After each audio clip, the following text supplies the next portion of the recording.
So according to law of attraction, your most dominant mental state attracts more of the same mental state.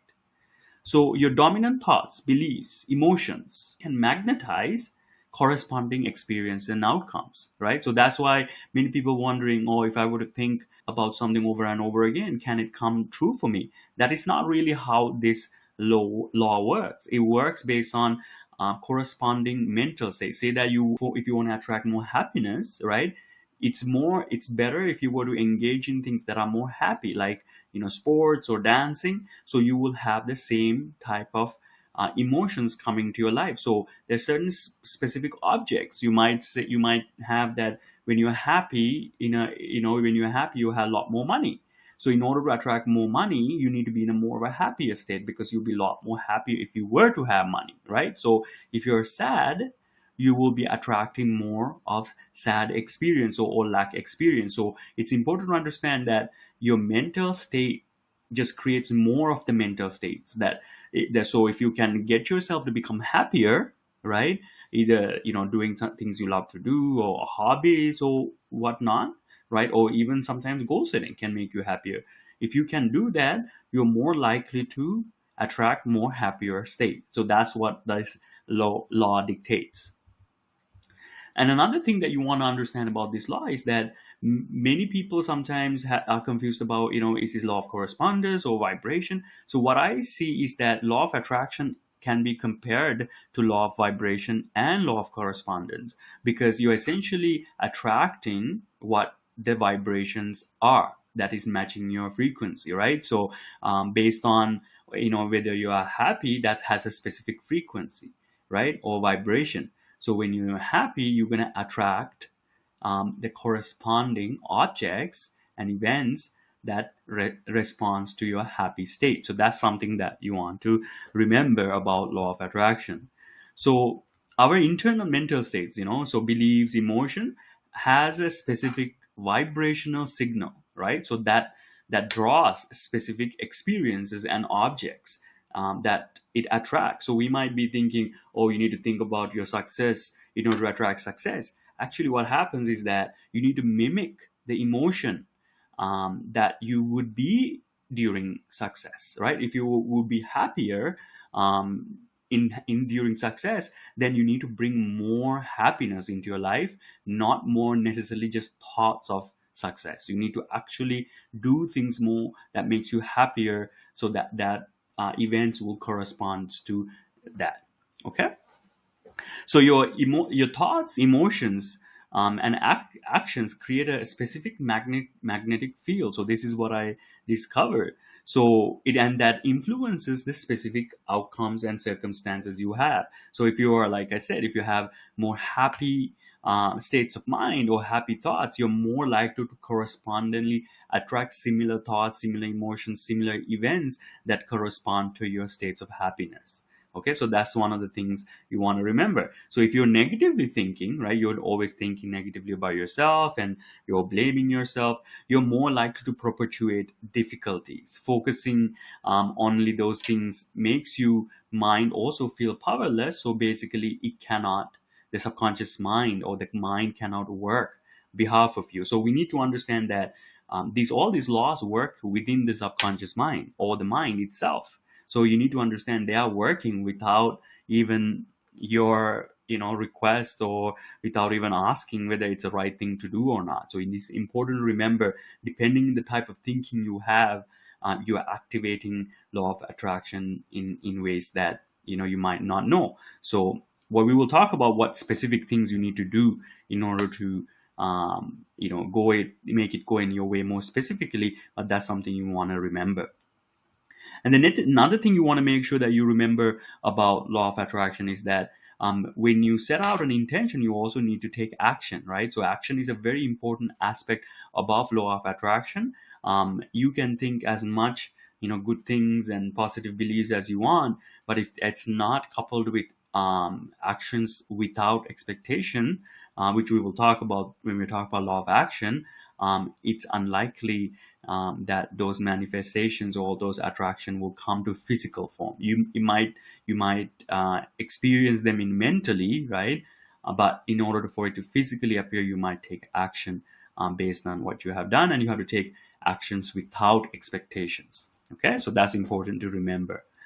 And you will see, thing about law of attraction is that it is talked about in many religions. So one of the main two religions that I found law of attraction is specifically talking about was Christianity. Christianity, specifically in the book of Matthew, it says, ask and it will be given to you, seek and you will find, knock and the door will be open to you. Right, so Matthew specifically wrote down that this is one of the things that Jesus have said. So it shows the importance of even spiritual masters as Jesus are talking about the importance of law of attraction and asking for things and setting your intentions. Right, so that's one of the main things you want to remember. And even in Buddhism, the law of karma, the principle of karma dictates that your mental, verbal, and physical actions have corresponding results, right? So obviously, this is specifically talking about, from what I understand, law of attraction, where your verbal and mental states, right? Verbal states or mental states specifically, and your physical state, right? Like taking action, can produce corresponding results, right? So that's something for you to remember as well. And even scientific principles, there's several scientific principles that I found that supports the idea of law of attraction. So one of the main things is the reticular activating system in the brain, right? So the RAS, the reticular activating system, filters information based on your focus and helping you notice certain opportunities. So it basically helps you find information and things that is aligned with your goals, right? So opportunities, objects, tools, right? Specifically paying attention to this. So you can see the law of attraction is working within your mind, helping you find, at a mental level at least, helping you find things that are necessary and associated with the goal, right? So that's something that you can maybe think about when you set a goal, that you started to see things that are more things that are associated with your goal, right? So same thing what I'm discovering when I'm creating these YouTube videos, I can see that I'm getting more information in my life on how to improve them as well. So that's something for you to remember. Okay, so now I'm going to give you the most favorite part, is 5 steps to activate the law of attraction. So how do you activate the law of attraction? So this is something that I had to, even that I had to work with for a long time to find out, because I didn't really understand how do I use it for my advantage. Everybody's saying, if you can think about it, it will be enough, but it never worked. So I created my own system, and by looking at different people like Jeff Bezos and Tony Robbins. Tony Robbins and Warren Buffett. So I looked at how different people set goals and how they've been able to achieve success in their life. So I created my own model based on that will help you set goals and achieve and attract the success you want.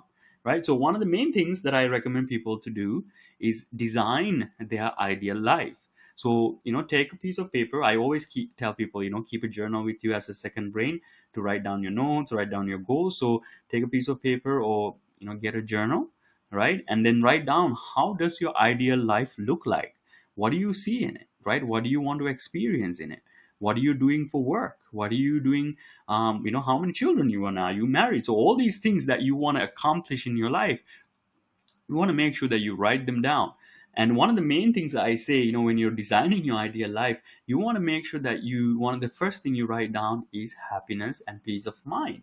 Again, I don't want to tell you what your goals are, but one of the things, if you set peace of mind and happiness as one of your goals, but one of your primary and one of your first goals, all of the other goals will come to you, and you will be happy. Because imagine that you got your job that you love, right? But that you're not happy and you're not at peace. What's the point of the job? Say that you found your ideal partner, right? But you're not happy. You're not peaceful. So what's the purpose? What's the point?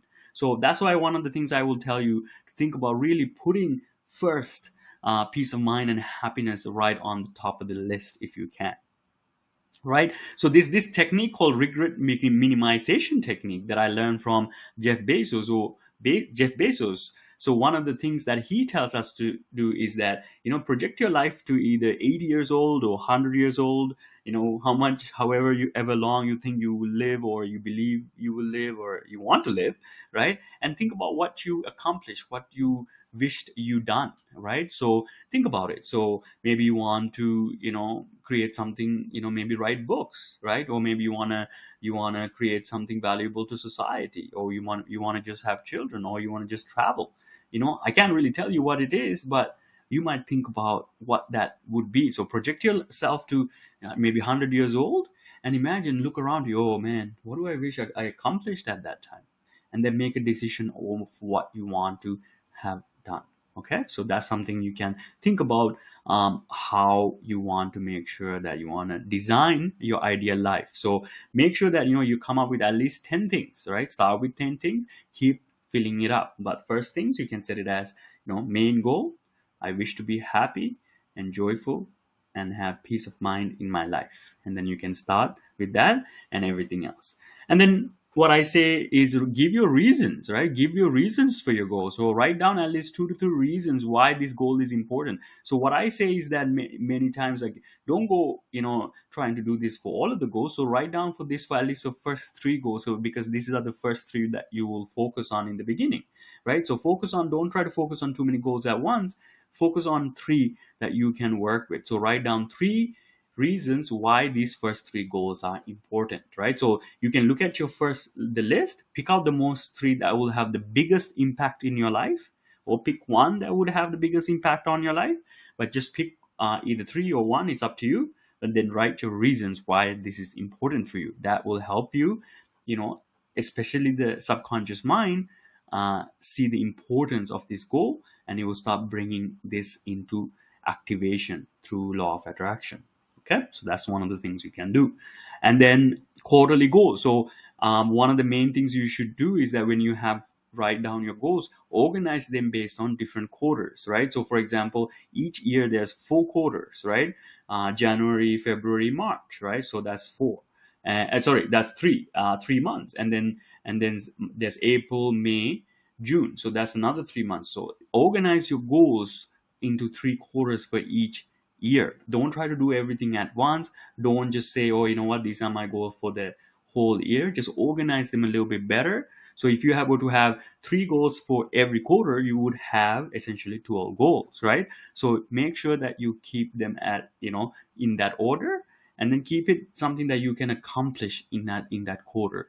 And if you like to do that, continue on doing that for the following quarter. So go quarter by quarter. It will just make your life a lot more easier.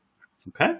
And the next thing you want to make sure that you do is the weekly planning, right? So weekly planning essentially says that you should plan your week based on the tasks, right? So you should organize all your life based on the tasks you have, based on week by week basis. So for example, instead of just keeping everything in your head, put everything into a weekly plan, right? So for example, all the goals you have, you can essentially set them up as weekly tasks you need to do. So visualize it. So this helps with visualizing, right? So you have to visualize to see how you will accomplish your goal. So when you're doing that, you essentially are planning, and then you can take that plan and put it onto a weekly plan that you plan out week by week, right? So you can say my week starts from Sunday to Saturday, right? So that will be week 1. So every day in the quarter, there's 12 weeks, right? So figure out what you should do in that 12 weeks that will help you get closer to your goal. So that's essentially what I would recommend. So that's how you essentially set the goal. So now what I'm going to show you is essentially the loving kindness meditation, which I have a whole meditation video for you in my channel, right? So wishing love and compassion cultivates more love, compassion, right? So which brings joy to your life, which brings more happiness to your life, and which happens to align with your higher ideals, which essentially attracts your law of essentially activates the law of attraction, right? So loving kindness meditation has the ability to activate the law of attraction, because you're wishing love, compassion, and that cultivates love and more compassion, right? And it brings more joy to your life, and it brings more happiness, which essentially brings you more of the goodness that you are wishing for. Okay, so that's essentially law of attraction, and I'll see you on the next video.